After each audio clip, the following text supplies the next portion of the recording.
Gabi na naman, nasa kwarto lang ako, nakapatong ang notebook sa tuhod. Hawak ang lapis na kanina pa kinakagat. Bukas ang electric fan. Kumakaluskos ang papel sa sahig. At ako, hindi pa rin tapos sa assignment. Sabi ko kanina, saglit lang. Pero ayan, 12:00 na. Gising pa rin. Nagpapanggap na gising pa. Minsan, titingin ako sa pader. Minsan, sa kesame. Naghihintay ng sagot. Pero syempre, wala namang lumalabas. Tahimik ang bahay. Kahit mga aso, tulog na.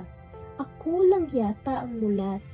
Kasama ng assignment na ayaw magpabuo. Pinipilit ko pa rin kahit naduduling na ako sa letra. Kahit parang lumulutang na ang isip ko. Sige lang, laban pa. Kasi bukas, kailangan ko na ipasa. Kahit pagod, kahit antok, wala nang atrasan. Kaya heto ako ngayon, nagsusulat. Pagod na, pero pinipilit. Dahil ayokong hindi matapos.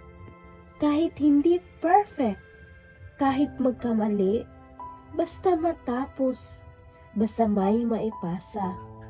Ako ito, simple lang, pero totoo. Tahimik, pero matatag.